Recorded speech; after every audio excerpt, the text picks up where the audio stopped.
exclusion and do get excluded disproportionately. The amount of black boys that are permanently excluded is so high, and also there's a direct correlation between those who've been permanently excluded and those that end up in prison. And so I'm trying to get that number down. Also, we have an epidemic of the knife crime, so it's really, really important trying to make sure that our boys are not getting involved in the knife crime, especially with the gangs who are spending lots of money to groom the young boys to get them into the gangs at a younger age.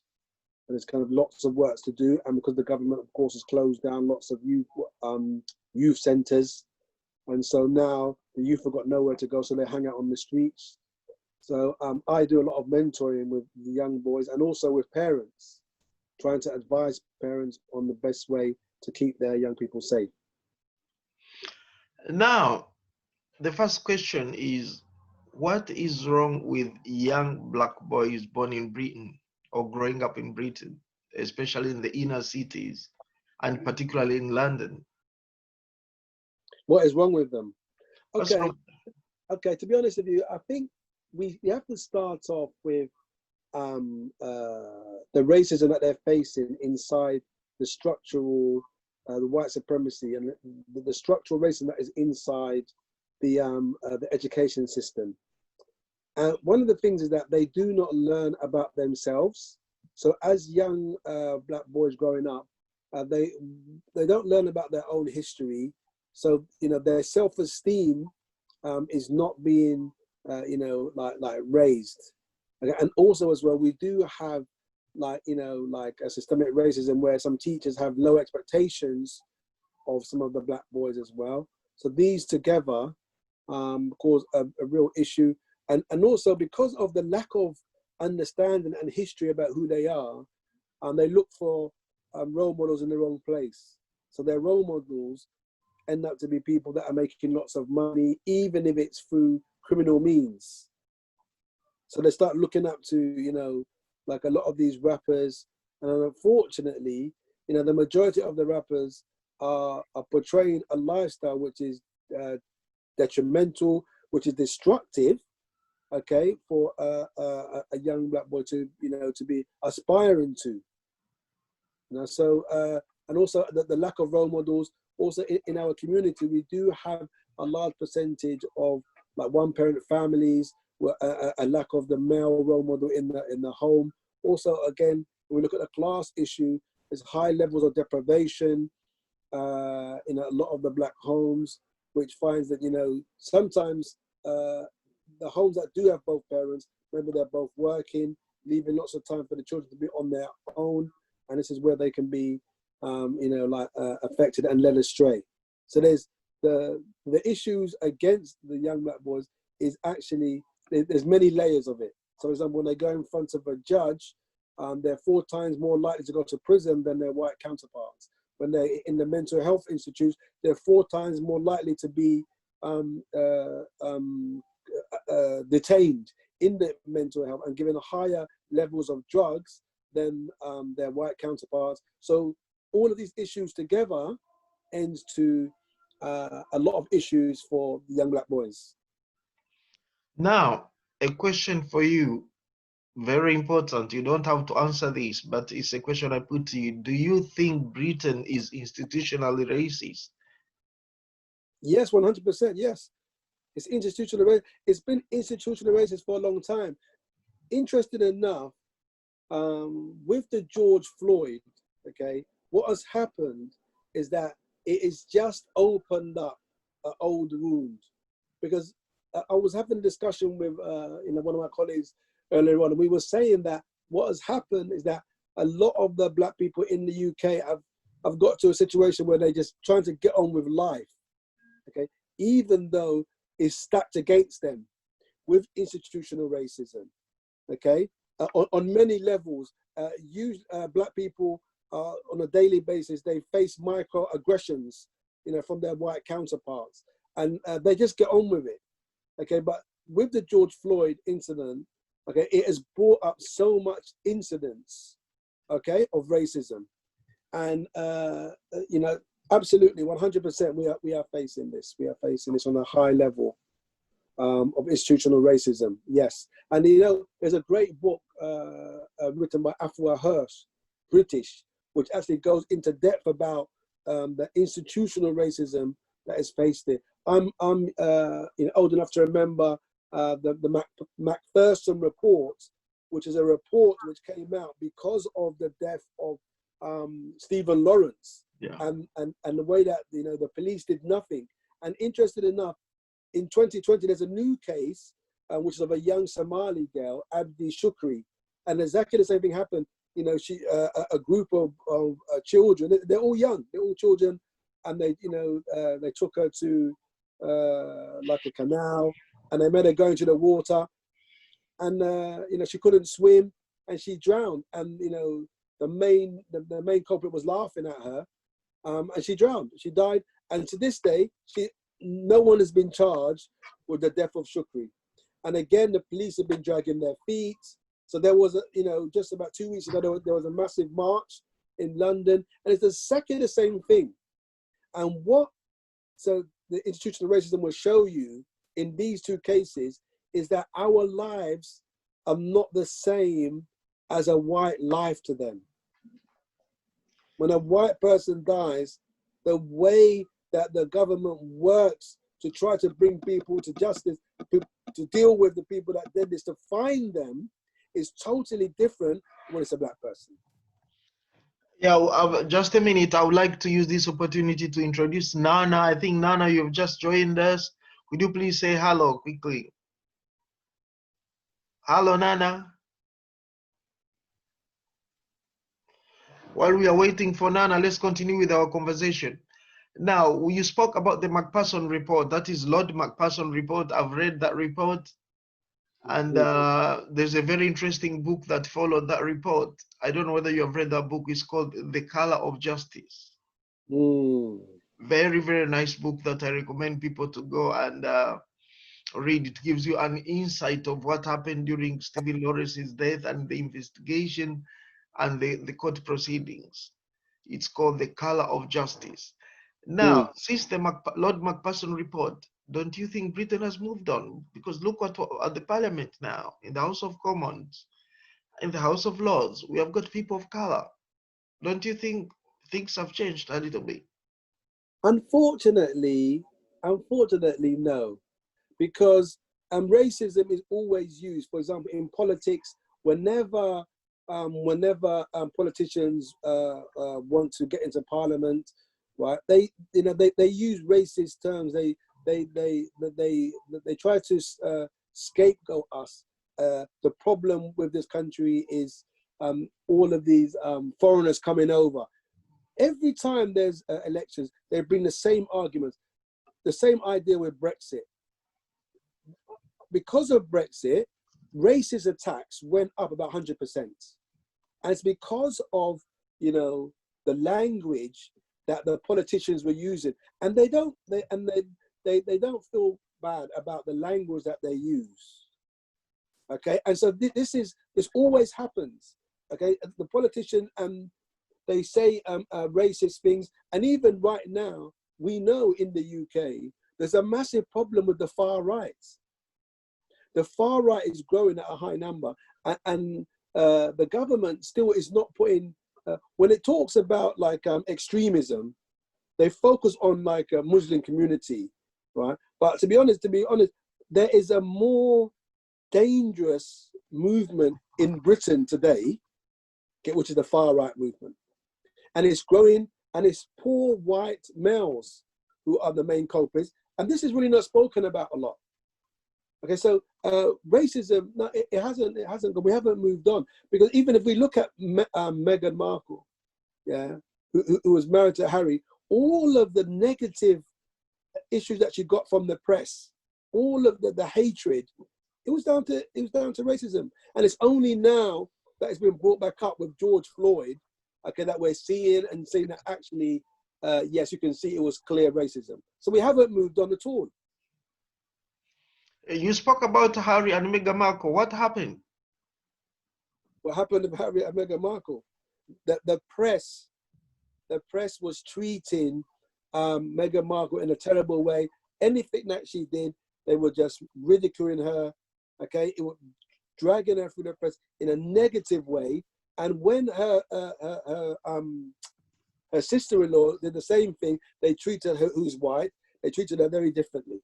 Okay, and to be honest, this got so bad that actually Meghan and her husband Harry, they decided to leave the royal family. Yeah, to leave, the racism that they face. So the racism is definitely institutional, okay, and it is still here and it's rife today.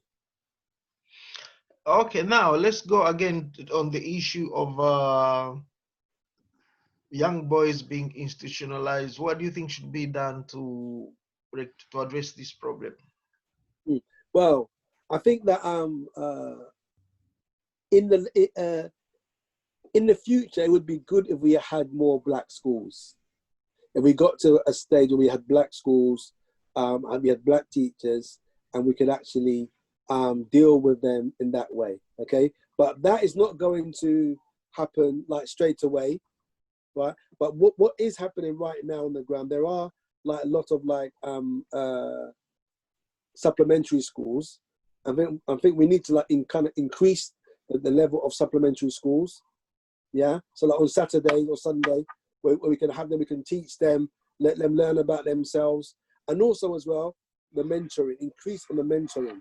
Okay, because we got to get them when they're young, because once they're hardened criminals, it becomes difficult to actually talk to them. And it's funny because I've even heard of many of the hardened criminals say, yeah, okay, but just talk to the youngers, yeah, because us, we're far gone, like we're deep into what we're doing now. So try to get the youngers. And this needs to start from primary school. It needs to start from primary school. There needs to be more support for parents, single parent mothers bringing up their children by themselves. There needs to be more support for her, okay, in the community where she can be supported, and in her, when she's dealing with the schools.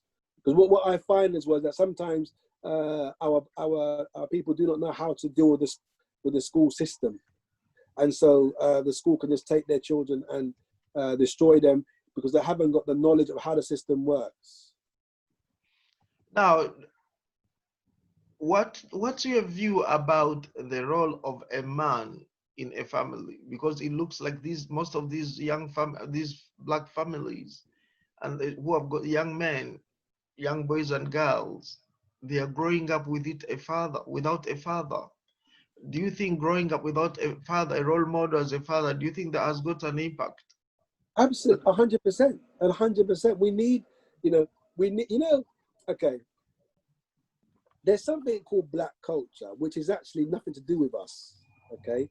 It is a negativity that is put on us. And sometimes, like, for example, baby mother, baby father, yeah, and all that. And now that the young people, they say F-boy. An F-boy just means a man who is sleeping around with lots of girls. And these sorts of men in the community, right, are praised. Are praised. I think this is, we look up to them. Yeah, a man who has strong sexual prowess that can have many, many partners. This is praised in the community. But the whole thing needs to be turned upside down, and we need to praise the fathers. Okay? And we need to be pushing the role model of the fathers, the man who stays with his children and brings up his children. And even if there's a relationship and the relationship breaks down and the man and the woman separate, that father still has to go and look after his children. And this is what we're having. We have a massive breakdown in our communities where we're having many women who are trying to be the mother and the father. And it doesn't work because that it gets to a stage where the son will be bigger than the mother. Okay? And then when there's no response for him in the house, he's going to go outside. He's going to find his own role models. This is what is going on in our streets right now. You spoke about young black people, young black men and girls not knowing about their identity. Don't you think that you are pointing a finger in the wrong direction, trying to blame the establishment and maybe white people because of our inabilities, we as a community?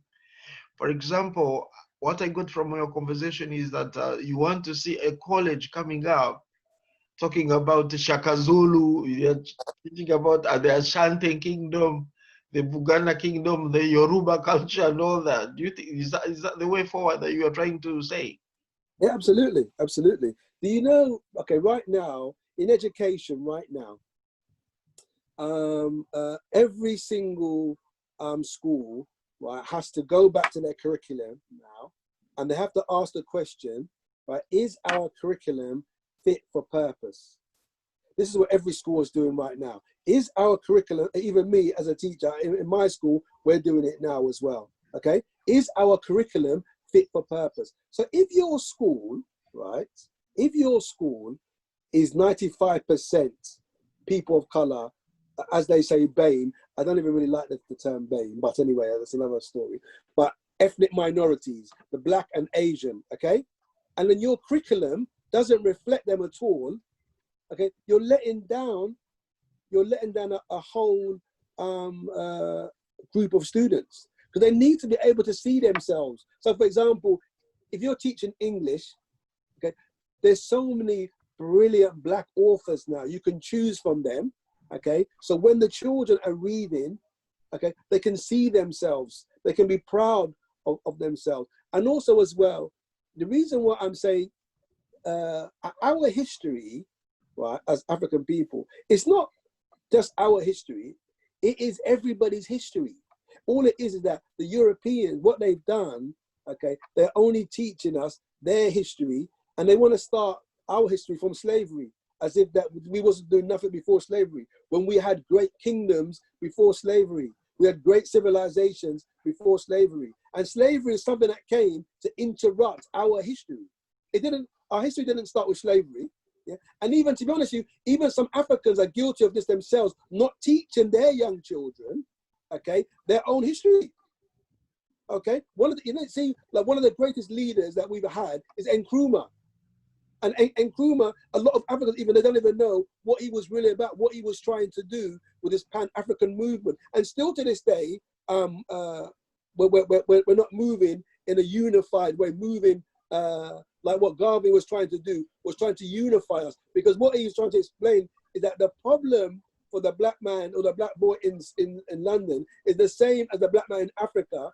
Yeah, we're all underneath this white supremacy structure, and we're all suffering. And the only way forward really is unity, because unity is power. Unity is power. Now let's bring this down to the wire. This is the Black History Month is coming. My first question is, do you think the Black History Month is fit for purpose? And number two, what do you want to see happening in the Black History Month to address the issues that you have raised?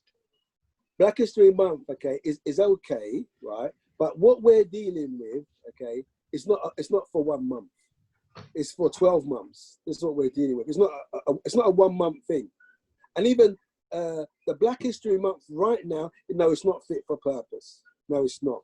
Because we just talk about a few leaders, Malcolm X, Martin Luther King, it's about 4 or 5 we talk about, and our history is so large, and also our history, it cannot fit in 1 month.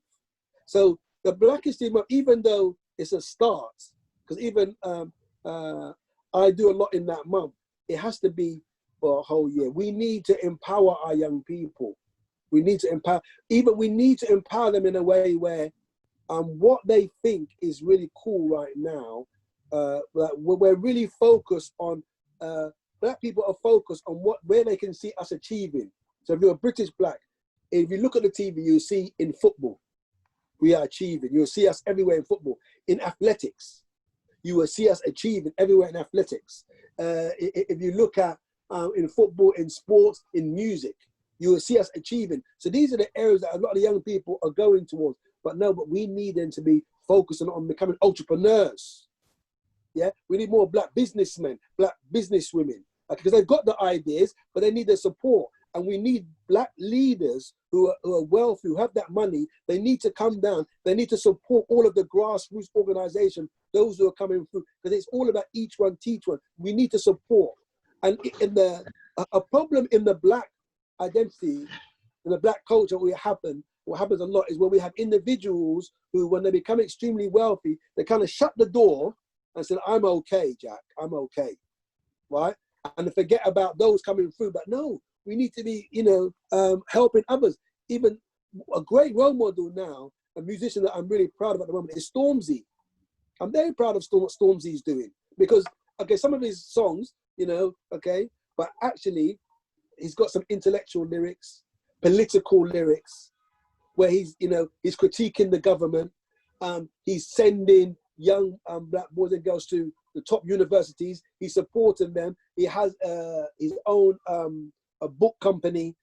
Okay, he's just put a lot of money into helping grassroots organizations. This is what we need.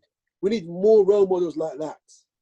I hope you know the story of Stormzy, whereby he bought a house in a white affluent area. I think is it in North somewhere in North London, West London, and the neighbors called the police to say that they have seen black people entering a house and they are burgling the house, and it was Stormzy going into his own house, yes, with his wife, and the police came and broke the door.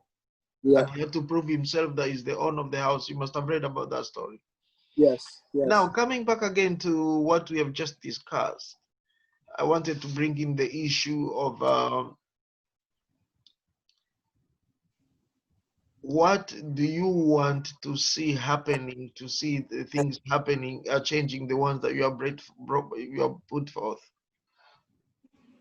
What I want to see changing?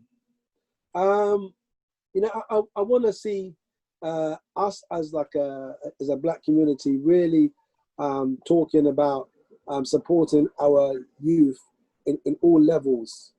Because all the black professionals, people in government, all the professionals, lawyers, everybody coming together and taking this seriously and understanding that this is an issue for all of us. Like as they say, it takes a village to raise a child. Yeah, this is what I want to say. I want to see, and sometimes what happens to some of our black professionals, that they get to a level where they become very wealthy, or they might get married to a white person, and then they feel, well, to be honest, I'm okay now. I'm in a really good position, and they forget about everybody else. But no, all of us need to be thinking about the next generation. Yeah, and also as well, we still have the issue of white supremacy. It's not going anywhere, and we need to actually keep that. Like what has happened with the killing of George Floyd, okay, it's been highlighted, and even there's been changes, and the government is talking about it, and we need to keep that up. We mustn't forget that. For example, the reason why black people are in the position that we are worldwide is because of what happened with slavery, and because we never ever got paid a penny for all of the wealth that was taken from us, has put us in a disadvantage. And even some of the countries in Africa still, even though slavery has finished, colonization has finished, we've moved on to now economical colonization, where the Europeans are still getting money from Africa. All of the French countries that have been colonized by the French, their money, their wealth is in the French banks. Imagine. And they have to go to the French banks to get their own money out in 2020.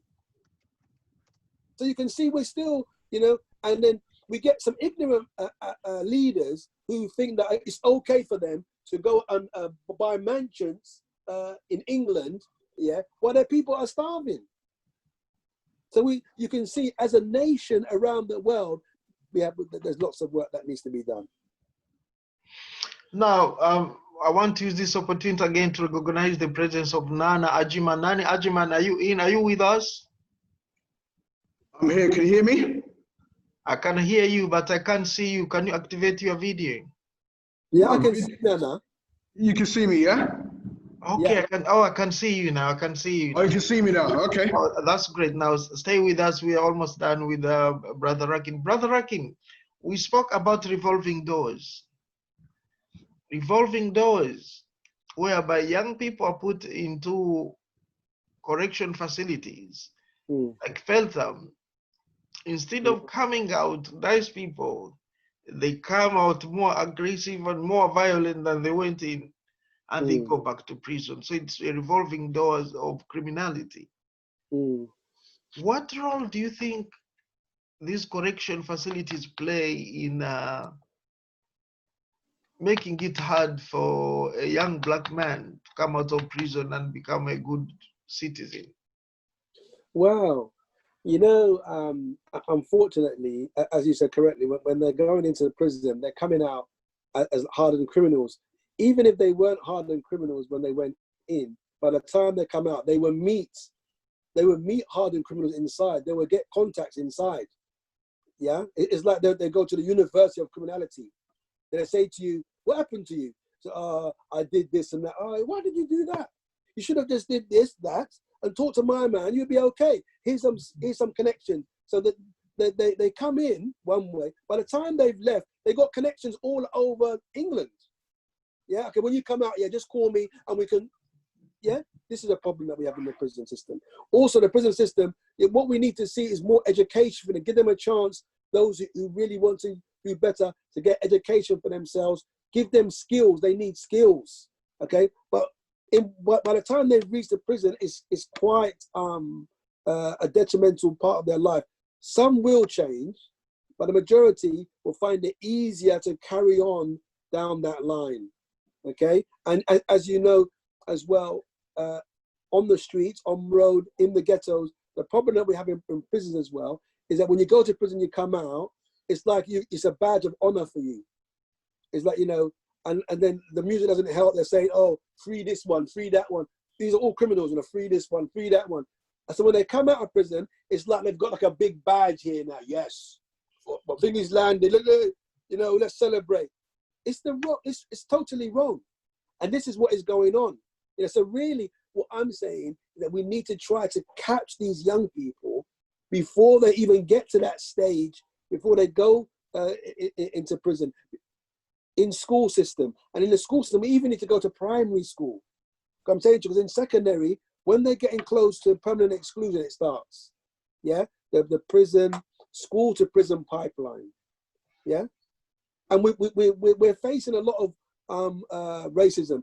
I don't know if you heard just on the my story today. There is a young girl who's 14 years old, but this is in America, where she didn't do her homework.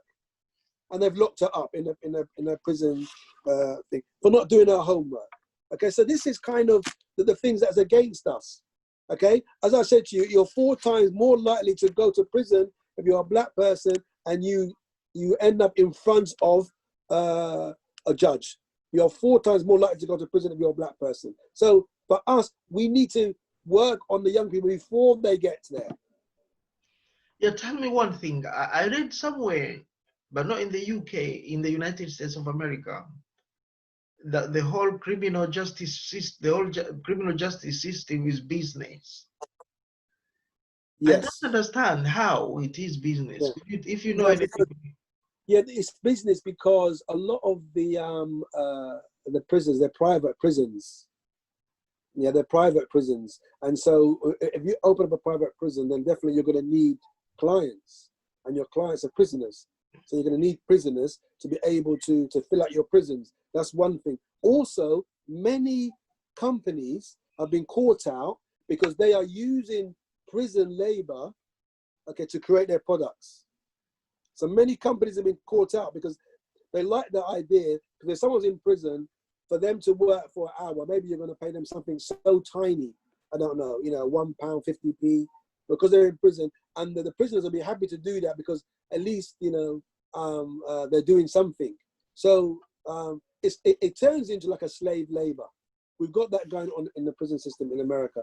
And also to get into prison in the first place in America, in some states is very dangerous because they have something like 3 strikes and you're out. Yeah, on your 3rd strike, you're in prison for life. Okay, that's one. Also, they have the idea of what is called a plea bargain. So a plea bargain, sometimes somebody who's innocent, but who comes from a poor family, goes in front of a judge, or the police will say to him, look, someone did a crime in your area, we think it's you. And if you do not sign this paper and say that you're guilty, we're going to take you to court and we're going to go for 30 years. But if you sign this paper now, you just do 5 years. We got all of these things happening in America, which is very, very scary. Now let's come down to knife crime, and after this point, we'll be bringing in Brother Nana.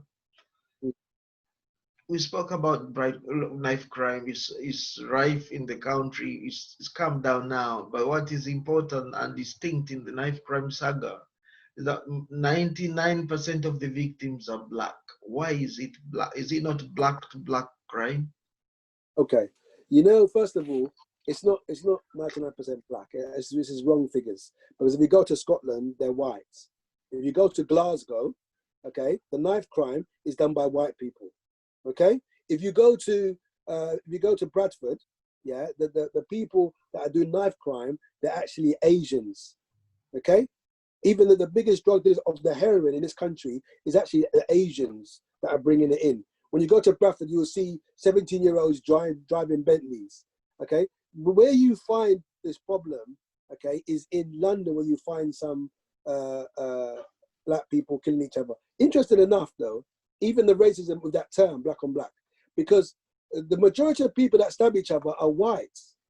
In England, they're white, but you never hear the term white on white crime. Why is this? Why is this? Why is there never white on white crime? Why? The majority of the pedophiles in this country, they're white. Why isn't it a term which says, white on white sexuality? Why is it? Why isn't there? But when it's black, they want to focus on this. Why is this the case? This is what we need to be asking ourselves, okay? And what we're missing out, we always miss out on the idea of class, because class is to do with poverty. So if you're in the working class, one-parent families, you haven't got a lot of money in your house, high deprivation. When you go to some of these areas where the young boys are growing up, places in Brixton, in Peckham, Hackney, you go to certain areas and you see the high level of poverty, okay, then you can understand what is going on. But we need to talk about poverty as well. It's not just a race thing, because you will see the majority of the people in prison, they're poor white people. And then then you'll find poor black people following them as well. But we never talk about class. Class is a massive issue that needs to be discussed. A brilliant book for people to read is actually Akala's book. Akala, a young black boy, where he's mixed race, brought up in this country, and he wrote a great book where he was even talking about these kind of issues and more, and even his experiences as a mixed race person and the racism that he faced in the British school system. Go on. So I think that what I would say to you is that the idea with knife crime, okay, is that it is one, is to do with poverty. Poverty is a massive issue, okay. Also, we need to try to the whole idea of the knife crime. A lot of it's to do with the gangs fighting over turf, fighting over who owns this area, okay. A lot of it's to do with drugs. Okay, is the selling of drugs, and these are all issues that need to be,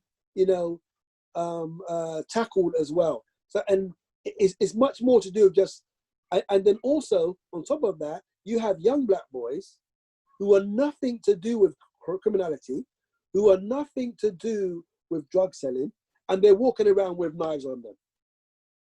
And the reason why they're doing it is totally out of fear. They're scared that someone is going to try to attack them. So they carry a knife so that if someone tries to attack them, they can defend themselves, which unfortunately is not really the case, because you'll find the statistics show that a lot of people that carry knives get killed with their own knife, unfortunately. But when you're scared, okay, and then you feel that the police can't help you, and you feel that the community can't help you, and you're on your own, this is what leads to a lot of young people carrying knives. On the last note, could you tell us about if you have got any contact details, maybe a website, an email? Should people Yes, want to get in touch? They can contact me on, my website is saveourboys.co.uk. Also, you can catch me on Instagram, Save Our Boys with a Z. I'm on Instagram. Also, you can find me as Raki Nyas on Instagram. Also, you can find it on LinkedIn. I'm on all of the social medias, basically. Stay with us. I want to bring in brother Nana Ajiman. Could you please introduce yourself and what you do? Can you hear me? I Yes. can hear you. Could you please introduce yourself? Yeah, I heard you. I'm just testing out the mic. Yeah. So my name is Nana Ajiman, co-founder and director of a charity and social enterprise called Access UK, which stands for African Caribbean Careers and Employment Support Services. And as the name implies, we support primarily young Black people into education, employment, and enterprise. We call it the 3 E's of engagement. That's what we do. That is education, employment, and what? Enterprise, business startup. Business startup. Now that's important. Yeah, tell me, what does it take for young people? And I think Raquel would like to know this as well, and our viewers watching us now live on Ben Television. We are live on YouTube and we are live on Facebook as well. Could you please tell us how to get on the ladder of business as a young person out of university? Because most of the young people I find after school, after completing the education, they are really hanging out and in the supermarkets and doing cash tins and all that checkout. How do they get on the ladder and how do you help them? Well, that's why we're here, because you just answered your own question. We're here to facilitate that process. So I could stand here, going through the processes, but essentially we're here to bridge a gap, because we know in our community that over 30% of people in our community want to set up their own business, want to be self-sufficient, but they don't know the mechanics, they don't know how to do it. So we with our our partners, our experts, people like Ultra Education, Ethos Diamonds, and a few others in the community, we work in partnership to provide that service, to provide a pathway for young people to start their own business. Essentially, just know the basics of business, which they're not really going to necessarily learn in school, because the school system is not geared or structured to support young people or Black people to become self-sufficient. So that's it. That's what we do. Just remind me again, my memory today is playing around with me. It is employment, enterprise, and what? It's the 3 E's: education, employment, and enterprise. I get enough, written it down. Well, let's roll. Excellent. Excellent. From what you just said, do you offer classes, or you go down and open up small units and say this is your, this is your, and that's your? What do you really do? What do you offer? We do everything that involves careers and guidance. Yeah, end-to-end stuff.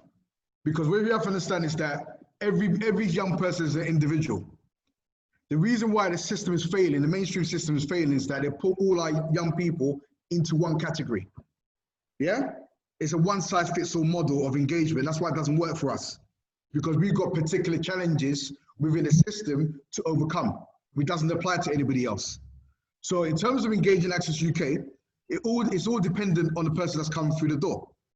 One day it might be a graduate who's got a first-class degree from Oxford University, but still can't find work. Another day it might be a young person with no qualifications that's going in and out of jail, and all else in between. So you can't just say, how do you do it? It depends on that person. The person will determine how we engage them. But we've got all the tools and the mechanics to help that individual when they walk through the door. Yeah? And we use different methods and techniques to do it. Now, coming to education, could you elaborate more on that? What do you do in education? Okay. One of the key work we do is trying to get our young people into Russell Group universities. Yeah? Do you know what Russell Group universities are? No. Okay. So in a nutshell, in layman's terms, they are like the top universities in the UK. Right? Just say the top 30. A lot of our young people make the assumption that they could go to any local university and that's going to actually help them out. But in essence, this is an elitist system where by going to Oxford, by going to a Cambridge, it gives you leverage in the job market. So our whole one of our key focus is actually to educate them on these so-called elite universities and try to get as many of our young people in there as possible. So they can come out and stand a much better chance of actually finding work rather than going to, say, a local polytechnic. And not saying the local polytechnics are no good, but we know statistically that, you know, black graduates are up to 3 times more likely to be unemployed than a white graduate, okay? So we're trying to even out the playing field, as it were, in terms of being able to get on once they qualify.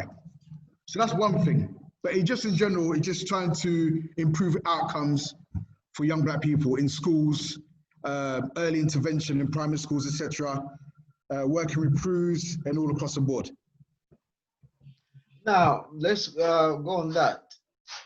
How successful have you been in terms of putting young black people into high-class educational learning institutions? We're a very successful organization because our work is based on results rather than rhetoric. A lot of people in our community, they talk a good game, okay? But how we're structured, our success is intrinsically linked to getting results.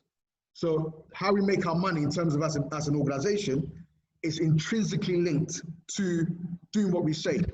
If we don't do what we say, we don't get paid, yeah? So we work on a payment by results basis in terms of our business structure.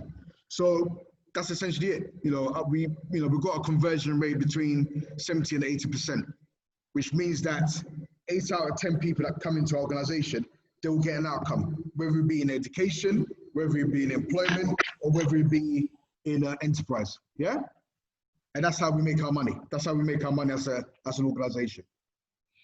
Now, the issue of school exclusion for our young boys is rampant.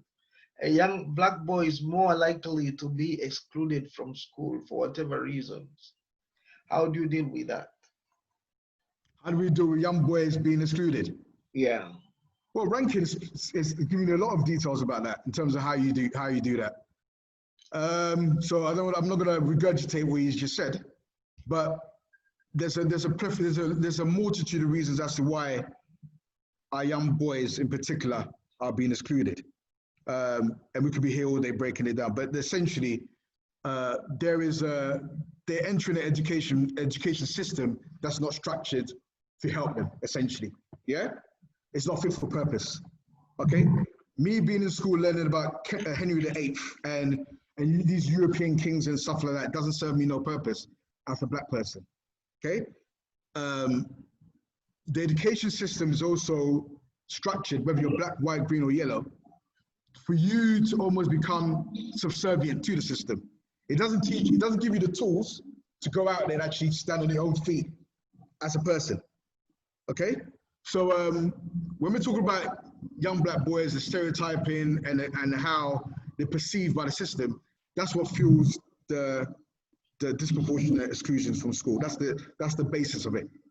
And there's many studies and there's many research that confirms that's a fact. So we're doing an education system that's institutionally racist in its structures, and that feeds into all this disproportionality. Now, I think both of you and Mr. Rakin listening to me now and watching this program, you have heard about a great English writer called Charles Dickens. Yes, and sir. Charles Dickens, he wrote a very great book called The Hard Times. And in The Hard Times, there is a section which is called Oliver Twist Asks for More.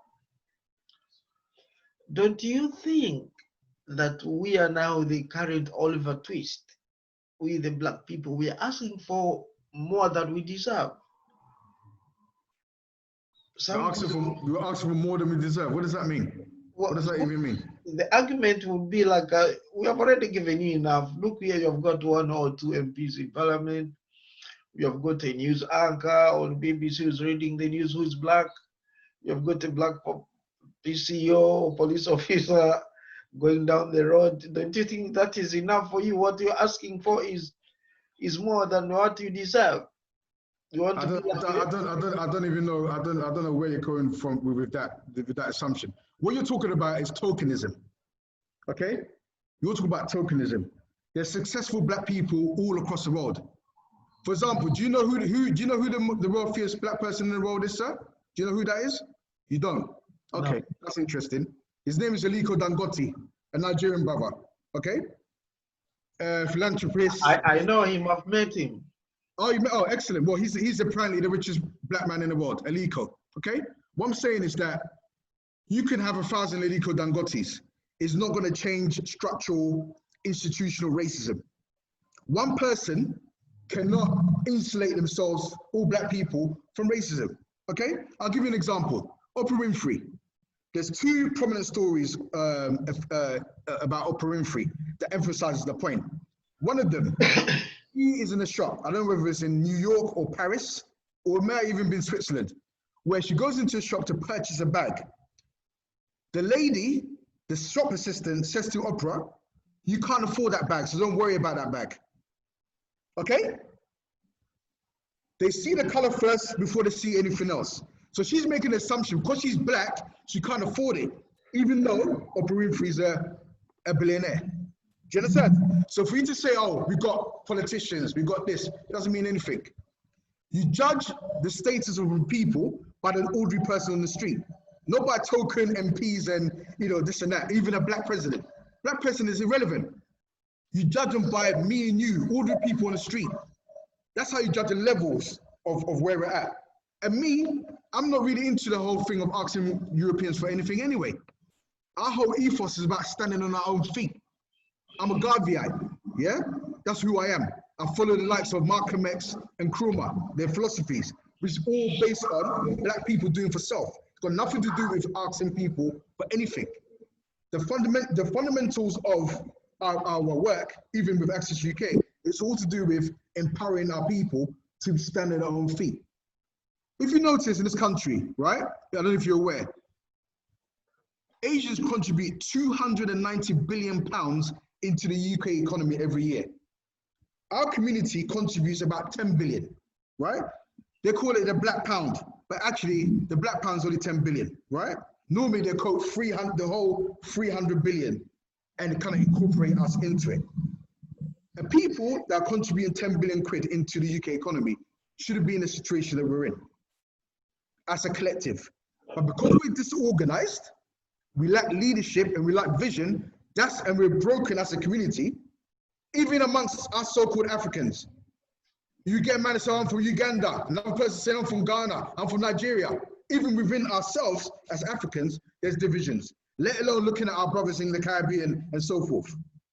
So because we're so fractured as a so-called community, that's the reason why we are in the position we're in. But once we can understand that there's strength in numbers and organization, this is where the solution will come from. So that solution is not based on asking people for anything. It's based on asking us, looking at us as a people for the answer. But through the 400 years of indoctrination and the fact that a lot of Africans, a lot of black people have an inferiority complex with Europeans, they always assume that the answers lies outside of us. It cannot lie within our own community. They don't have faith and respect for their own. The solution lies with black people. That's it. Just like the Asians are cracking on, we need to crack on. When was the last time you saw an Asian person on the street, or Asians on the street en masse, complaining about racism and structural racism? They're not interested because they're getting on with it. They have their differences that we do. You know, a Bangladeshi person might have an issue with an Indian. But when it's time to put those differences aside and do the work, they do it. They come together for a common goal. That's another thing that we need to learn as well. So we're not into this asking for anything. We're all about doing for self. Now, I should not forget this point. It's about the school exclusion. In the course of my duty, I found myself working with young people who had been excluded from school. And during that time, I came to find out that these people, there are so many young people, and they had no help. So the question to you is that do you do any representation in terms of school exclusion? You represent children maybe in courts, because sometimes the cases go to court. Sometimes the cases go to tribunals. But I did find that these young people didn't have proper representative people who are interested in representing them, maybe as lawyers or all that. And I think the law was up against them because there is no legal aid for cases against the educational system. You people, do you deal with that kind of thing? And have you come across that kind of problem and how you've dealt with it? Well, let's answer your second question first. This is something that's prevalent all throughout the UK and particularly in London. Yeah, as we just explained, me and Rankin just explained. In terms of do we deal with it directly? Yes, we do, but through our partners who are experts within that context. So we're talking about people like taking positive steps, right? And Black Child Agenda. Those are the two primary organs that we deal with in terms of addressing this particular issue. So they will go into court and represent our young people. They'll go into schools and mediate, and they work all across the board. That's what they do. And what I'm touching on is our basic our delivery model as an organization. We're not into the whole thing of we know it all, or we're experts in everything. We know what we do, and we do it very well. But what we do is we complement our skills and expertise by working with people all across the community. That's what gives you strength. It's not trying to pretend that you know it all or trying to wing things, as like a lot of us do. You have to recognize who are the experts and make sure they complement what you're doing. Brother Nana, maybe this is a personal question. Could you tell me the difference between a social enterprise and a charity? Because you said you're a social enterprise. I've heard that word. And I know lots of our viewers watching our program now will ask them, what is a social enterprise and what's a charity? What are the benefits of each? Okay. A charity, I'm gonna explain in layman terms so people understand. A charity is normally structured in a way whereby you are relying on grants, donations, and goodwill of people, the public, to support what you do. Yeah? That's how you survive.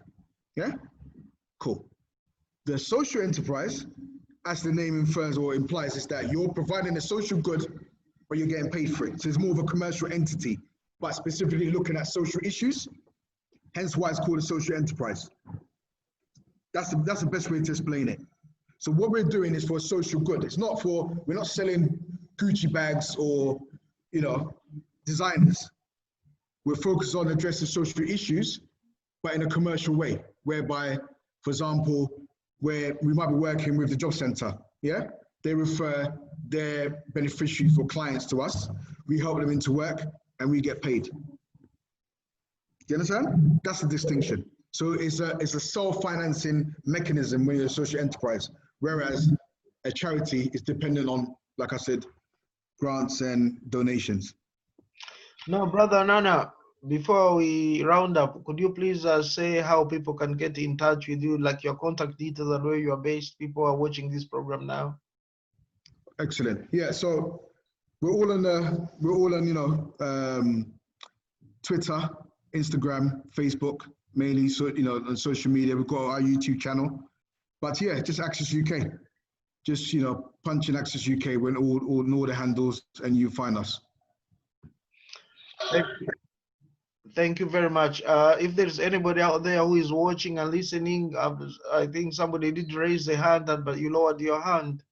We want to hear from you before we go. But I think, Brother Rakin, you might have to chip in and ask Brother Nana some questions as well. Yeah, no, I was listening to what Nana is saying, and I agree with everything that he's saying.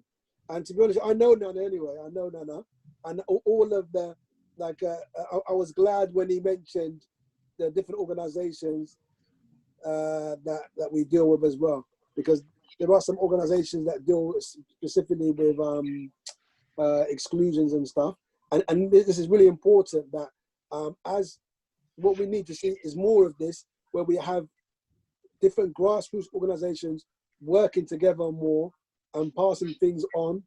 Okay, so if there's an area that you're a specialist in, people should bring that work to you. And there's another area someone else is a specialist in, you bring that work to them. That needs to happen more. So for example, when I was talking earlier on about the way forward, we need like black people that are like bankers in this country to be able to come down and mentor children that say, okay, you're interested in banking, let me show you how it's done. Okay, the people that we need more entrepreneurs that can come down and are ready to talk to young people and guide them. Yeah, so we're all working together. This is what we need to see more of. Now, Brother Nana, we have got one segment remained with in our conversation. Is about employment. You didn't tackle the employment issue. We tackled the entrepreneur and the education. Now, can you cover the employment part of it? What do you want me to cover with employment? How do you employ people? What do you look at? What are you looking for? How does it work? Okay. Let me give you the context, and then we can talk about the rest of it after. In the UK, if you're between 18 and 24 and you're black, there's a 1 in 2 chance you're unemployed. Do you recognize that? Yeah, I recognize that. All right. Okay. So that means that mainstream services are not equipped to deal with that issue, because obviously there wouldn't be such a big issue if there were. So Access was set up to basically plug those gaps, to make sure that when our young people engage in employment advisors and careers advisors, that careers advisor knows exactly what's preventing that young person from making that transition. So remember earlier I told you, I gave you a simple example of Russell Group universities. I asked you, do you know who they are, what they are? I said you didn't know. Now, if you assume, are you a father? Are you got any children? Yes, sir. Okay. So if you don't know it, then the likelihood is that your children are not going to know it either. You understand? So our role is to plug these gaps and give people the basis for them to succeed in society, general society, by exposing them to, such things as Russell Group universities, by exposing them to ring-fence opportunities in this country and also abroad. Because you have to understand that a lot of our family members abroad, our cousins and our people abroad, they've got high level of respect for the British education system for whatever reason, okay? And they don't know that a lot of our young people that are going through the system, are educated, they can't find work in this country. And a lot of the young people over here are not even aware of opportunities in Africa or the Caribbean, for instance. So we've got multinational companies that are based in Africa or Caribbean that would love to engage qualified young black people in this country. So we also facilitate that process where they can also go abroad and work if they choose to. Or even over here, if they want to set up their own business or they want to get into work. Again, we help them, we facilitate that process. So for example, we work with a lot of employers that say they're looking for so-called BAME talent or black talent, and we connect the talent with the corporates. It's as simple as that. We act as brokers between those that are looking for to diversify their workforce and our beneficiaries. Okay, I'm sorry we are running short of time. This is very interesting. It's been an honor to have you guys, and I hope our viewers have been enjoying the whole program. Should you need to get in touch, or should you want to continue this program, the conversation continues online. The Ben Television, www.bentelevision.com. And should you need to engage these two honorable gentlemen here, you can get in touch with me, and I'll pass the details to them, but they have also left their contact details. I want to say thank you for watching, and thanks for being with us as well, guys. Keep up the good work. See you next time, same time. Sign out. Bye. Thank you, sir. Thank you. Ranking. See you on the other side. Thank you.